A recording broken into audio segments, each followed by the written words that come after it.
ఆంధ్రప్రదేశ్ ఉప ముఖ్యమంత్రి పవన్ కళ్యాణ్ గారు తనకు అప్పజెప్పినటువంటి బాధ్యతలను విస్మరించి ఇవాళ దక్షిణాది పర్యటనలకు బయలుదేరారు. అంటే దక్షిణాదిలో హిందూ మత పరిరక్షణ, సనాతన ధర్మ పరిరక్షణ, అట్లాగే హిందూ ఆలయాల జీర్ణోద్ధరణ, పునరుజ్జీవన అనే కార్యక్రమాన్ని నెత్తిన పెట్టుకొని దక్షిణాదిలో ఉండేటువంటి అన్ని రాష్ట్రాల్లో యాత్రకని చెప్పి బయలుదేరారు. మరి ఇదే ఉప ముఖ్యమంత్రి గారు ఇవాళ చాలా పోర్ట్ఫోలియోలు నిర్వహిస్తున్నారు. తన పరిధిలోకి వచ్చేటువంటి ఫైళ్ళని క్లియర్ చేయడం, ఆ తర్వాత ఇక్కడ ప్రజాసేవని, ప్రజా సంక్షేమాన్ని గాలి వదిలిపెట్టేసి ఆయన ఇవాళ దక్షిణాది పర్యటనకు బయలుదేరడం అనేది నిజంగా ఆశ్చర్యాన్ని కల్పిస్తుంది. ఎందుకంటే ప్రజలకు సేవ చేస్తానని చెప్పి రాజ్యాంగం మీద ప్రమాణం చేసి ఇక్కడ ఉప ముఖ్యమంత్రిగా బాధ్యతలు స్వీకరించడంతో పాటు ఇంకా అనేక పోర్ట్ఫోలియోలను నిర్వహిస్తున్నారు. మరి ఈ పోర్ట్ఫోలియోల బాధ్యతలను ఇప్పుడు ఎవరు చూసుకోవాలి? గతంలో చంద్రబాబు నాయుడు గారు మంత్రులకు ర్యాంక్ ఇచ్చినప్పుడు పవన్ కళ్యాణ్ గారు ఈ ర్యాంకుల్లో బాగా వెనుకబడి ఉన్నారు. అంటే తన పరిధిలోకి వచ్చేటువంటి ఫైళ్ళను కూడా ఆయన సరిగ్గా పరిశీలించడం, వాటిని క్లియర్ చేయడం లాంటి పనులు చేయడం లేదనేది మాత్రం క్లియర్గా అర్థమవుతుంది. మరి ఇన్ని బాధ్యతల్లో నెత్తి మీద ఉన్నటువంటి పవన్ కళ్యాణ్ గారు ఎందుకని ఈ బాధ్యతలను విస్మరించి ఇవాళ దక్షిణాది పర్యటనకి వెళ్తారు? అంటే ఆంధ్రప్రదేశ్ అంటే చిన్న చూపా, లేకపోతే ఆంధ్రప్రదేశ్లో ఉండేటువంటి ప్రజలంటే లెక్కలేనితనమా, లేకపోతే ప్రజాస్వామ్యం అంటే చిన్న చూపా? ఇవన్నీ వదిలిపెట్టి కేవలం ఏం ఆశించి ఆయన దక్షిణాది పర్యటనకి వెళ్తున్నారనేది ఇక్కడ ముఖ్యమైనటువంటి ప్రశ్న. అయితే జనసేన నాయకులు దీన్ని సమర్థించుకోవచ్చు కాక, కానీ ఇది ప్రజాస్వామ్యానికి అంత మంచిది కాదు. ఒక కీలకమైనటువంటి పదవిలో ఉన్నటువంటి వ్యక్తి తన బాధ్యతలను విస్మరించి తన మంత్రిత్వ శాఖలో ఏం జరుగుతుందో తెలుసుకోకుండా ఈ విధంగా యాత్రలకు వెళ్ళడం వల్ల ఆంధ్రప్రదేశ్లో తనకి ఓటేసినటువంటి ప్రజలకి, ఆంధ్రప్రదేశ్కి ఏ విధంగా మేలు చేసిన వాళ్ళు అవుతారు?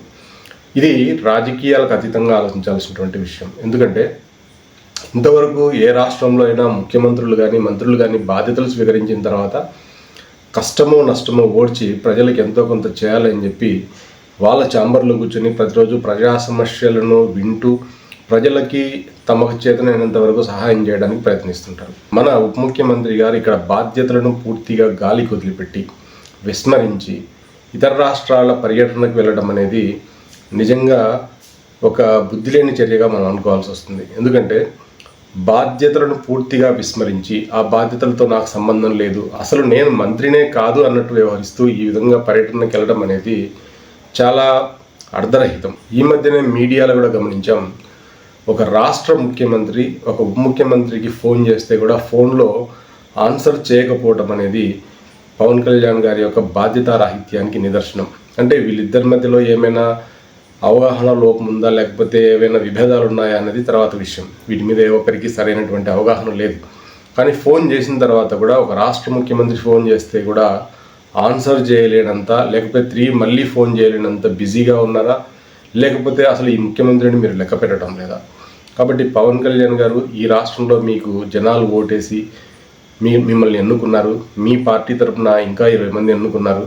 అట్లాగే మీరు ఉప ముఖ్యమంత్రిగా బాధ్యతలు నెరవేర్చాల్సింది. ఇక్కడ మీరు బాధ్యతల్ని వదిలిపెట్టి మీరు నాకేమాత్రం ఆంధ్రప్రదేశ్తో సంబంధం లేదు అన్నట్లు ఈ విధంగా దక్షిణ భారతదేశ యాత్రకి సనాతన ధర్మాన్ని ముందు నడుచుకొని తిరగడం అనేది నిజంగా మీ బాధ్యతారాహిత్యానికి పరాకాష్ఠగా చెప్పుకోవాల్సి ఉంటుంది. ఇవాళ ఆంధ్రప్రదేశ్లో మీరు సనాతన ధర్మాన్ని పరిరక్షించడానికి మిమ్మల్ని మీరే మొదటి వ్యక్తిగా పరిచయం చేసుకుంటూ ముందుకెళ్తున్నారు. పవన్ కళ్యాణ్ గారు మీ మాటల్లోనే మీరే చెప్పారు, నేను బాప్టిజాన్ని తీసుకున్నాను అని చెప్పి. మరి ఇప్పుడు మీరు సనాతన ధర్మ పరిరక్షకుడుగా ఎప్పుడు అవతారం ఎత్తారు? అంటే మీరు నిజంగా మీరు మాటల్లో చెప్పాలంటే మీరు క్రిస్టియన్గా కన్వర్ట్ అయిపోయారు, మళ్ళీ మీరు హిందూ మతంలోకి ఎప్పుడు మారిపోయారు? హిందూ మతంలోకి మారిపోయి మళ్ళీ ఎప్పుడు సనాతన ధర్మ పరిరక్షణకు నడుం బిగించారు? అంటే మీరు మాటలతో అటు క్రిస్టియన్స్ని మోసం చేస్తున్నారు, ఇటు హిందువులని మోసం చేస్తున్నారు. ఎక్కడైనా ఒక మాట మీద ఉండండి, మీరు క్రిస్టియనా హిందువా అనేటువంటి విషయాన్ని పూర్తిగా స్పష్టం చేసి మీరు ఈ సనాతన ధర్మ పరిరక్షణకు ముందుకు రండి. ఎందుకంటే ఈ మధ్య గమనించినా కూడా మీరు తిరుమలకి వెళ్ళి అక్కడ కూడా మీరు నాకు హిందూ మతం మీద విశ్వాసం ఉంది అని చెప్పి సిగ్నేచర్ చేశారు.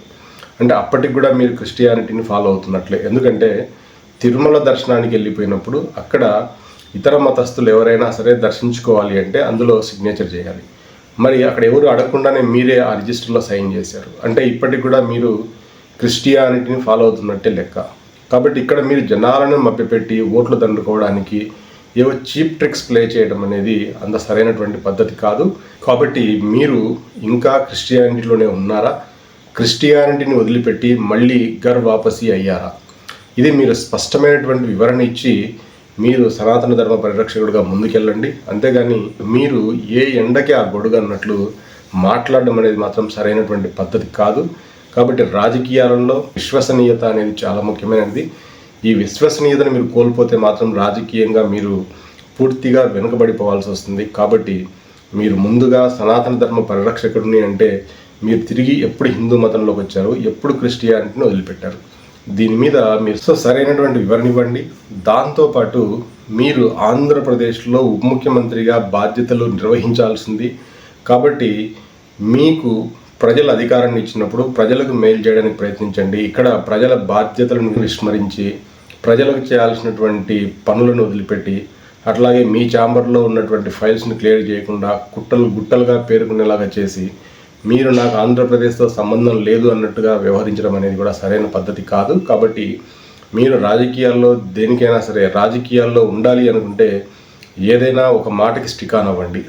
ఒకసారి క్రిస్టియన్ అంటూ ఇంకోసారి హిందువునంటూ ఇట్లా మభ్యపెట్టడం అనేది కూడా సరైనటువంటి పద్ధతి కాదు. ఎందుకంటే మీ మాటలో నిలకడలేమి అనేది కూడా బాగా కనిపిస్తుంది. ఒకసారి ఏమో మీరు కమ్యూనిస్టులతో జతకట్టారు, ఇంకోసారి ఏమో మీరు మాయావతితో జతకట్టారు, ఒకసారి చంద్రబాబు నాయుడు గారితో జతకట్టారు, ఇంకోసారి ఏమో బీజేపీతో జతకడుతున్నారు.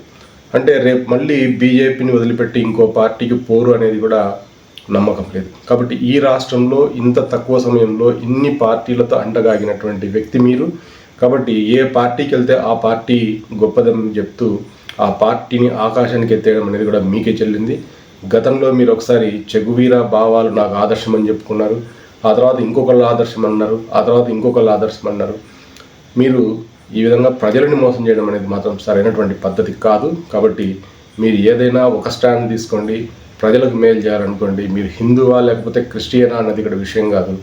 మీరు అనవసరమైనటువంటి విషయాలను మీకు మీరే ప్రస్తావించుకుంటూ మీకు మీరే ఒక చులకన అవుతూ ప్రజల్లో ఒక కన్ఫ్యూజన్ క్రియేట్ చేస్తున్నారు. ఒక రాజకీయ నాయకుడికి ఉండాల్సినటువంటి లక్షణం అయితే ఇది కాదు. కాబట్టి మీరు ముందు రాజకీయ నాయకుడిగా ఎదగాలి అనుకుంటే ఒక స్టాండ్ తీసుకోండి. ప్రజలకు మీకు అవకాశం వచ్చింది కాబట్టి ప్రజలకు వీలైనంత మంచి చేసినట్లయితే ప్రజలు మిమ్మల్ని విశ్వసించడం, నమ్మటం, తిరిగి మిమ్మల్ని ఎన్నుకునేటందుకు ఉత్సాహం చూపిస్తారు. అంతేగాని మిమ్మల్ని చట్టసభలకు పంపిన తర్వాత మంత్రిగా బాధ్యతలు స్వీకరించిన తర్వాత ఈ విధంగా ప్రజలను గాలి వదిలిపెట్టడం అనేది మాత్రం సరైనటువంటి చర్య కాదు.